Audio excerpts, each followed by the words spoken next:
hii term iko na 10 weeks. Nitoe wiki moja ya cultural day ibaki 9 weeks. Nitoe ya praise giving ibaki 8 weeks. Nikitoa ya funky ibaki 7 weeks. Alafu nikitoa ya siku za nyama ibaki 6 weeks. Alafu tuseme hapo iko na private holiday, hapo nitoe wiki moja ibaki 4 weeks. Hiyo 4 weeks niweza soma wiki mbili hivi. Alafu hiyo wiki nyingine nigonjeke ibaki 2 weeks to exams. Alafu ndio time itakuwa imeisha. Mazeri. Alafu wengine wameingia shule, unafanya nini hapa? Nilikuwa naongoja pocket money. Ulikuwa unangoja pocket money? Sasa wacha mimi nikupagie. Si umepanga kalenda yako? Wacha nikupagie. Unaona hiyo wiki ya faki?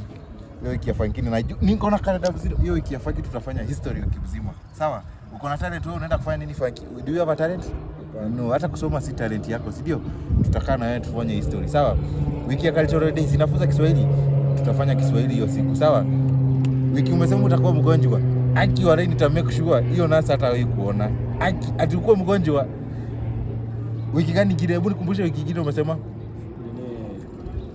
Holidays hizo holidays sasa hizo ni siku za kufanya cut. Sema cut. Sema cut. Yes, sema cut. Si alafu hii opening week hakuna kusoma. Hakuna opening week, hakuna kusoma. Okay, wewe ndio unajua hiyo, si ndio? Sasa hiyo opening week jua limwingine watakuwa mirara. Mimi tunapiga history Kiswahili. History saa 1 mpaka saa 7 history. Saa 8 mpaka 6 Kiswahili. Preps za jioni cut. Ama tufanye rat. Utaniambia, utauliza prefect. Rat na cut zinafanywa preps, sawa? Wiki gani nyingine? Hizo tu moja. Na ukimbia shule. Ingia huko.